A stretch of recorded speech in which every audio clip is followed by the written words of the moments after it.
Check out Minister Saki and Minister Senge as they talk about the Learning Passport, a free online tool available for all school children in Sierra Leone. At the start of last year, Minister Senge, the Minister of Education, launched the Learning Passport for the children in Sierra Leone. He promised this would be a tool to help them learn and pass their exams. So let us see if he is doing good on his promise and what the new minister, Mr. Saki, wants to do now. Welcome, Minister Senge and Minister Saki. Thank you. Minister Senge, last year you launched Learning Passport. Why is it a game changer for Sierra Leone?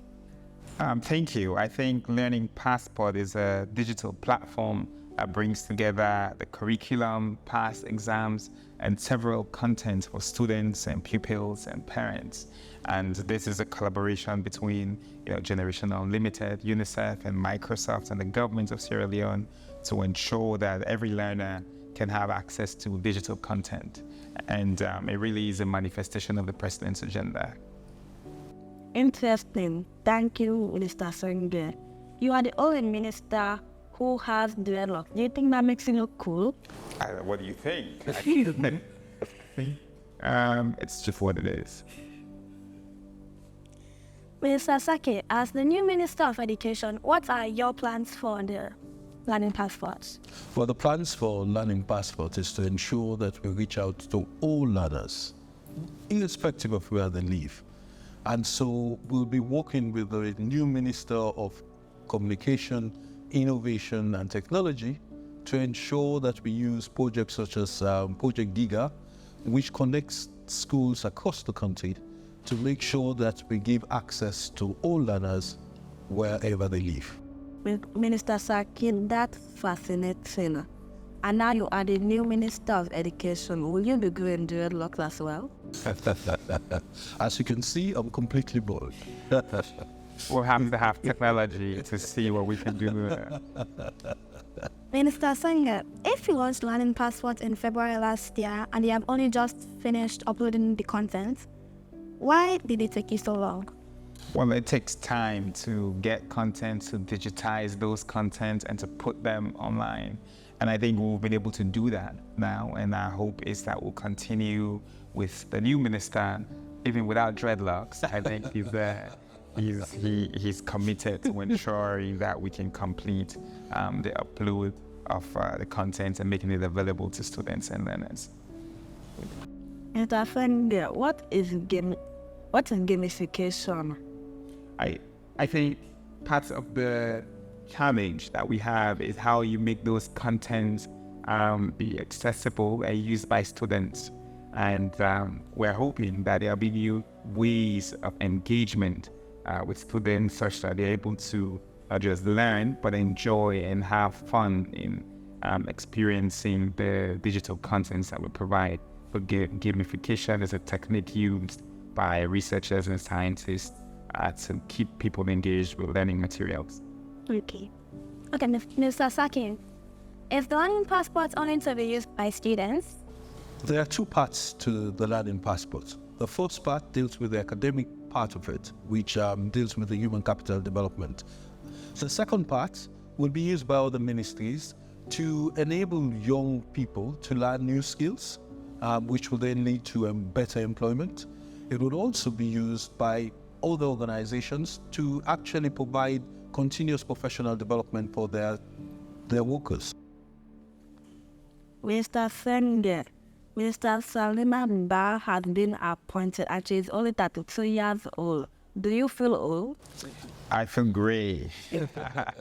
I'm 36 and about 10 of the ministers in this government are 40 and below, and that's really exciting. Minister Saki, if I want to use the Learning Passport, where do I go to use it, and what if I have a disability? The Learning Passport, you can access as long as you have access to internet. Yes? So if you have internet connectivity, you will be able to access the Learning Passport wherever you are. However, we understand that not every young child, or not in all parts of the countries, will have access to internet connectivity. So we are working with other ministries to see whether we can provide digital learning hubs where young people will have access to this provision.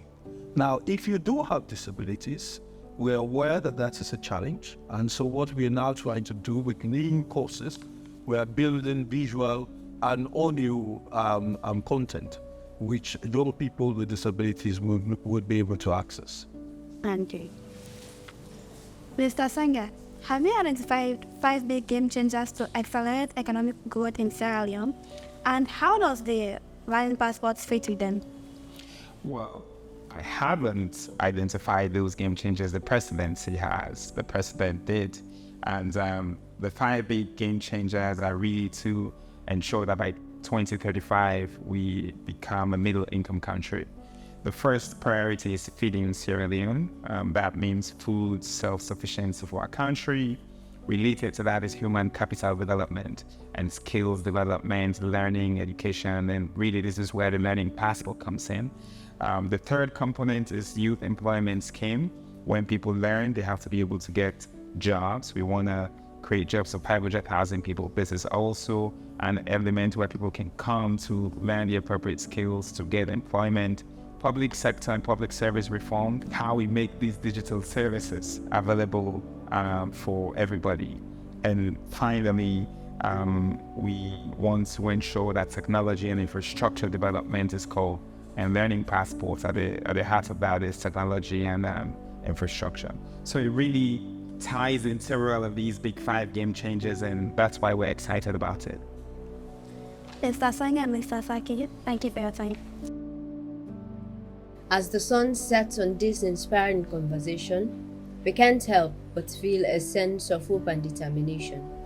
The Learning Passport, powered by UNICEF, the STI and Microsoft, is not just a tool, it's a symbol of a brighter future for our youth. Together, we can create a world where education knows no boundaries and every child's potential is unleashed. Together, let's reimagine education and make the world a better place, one student at a time.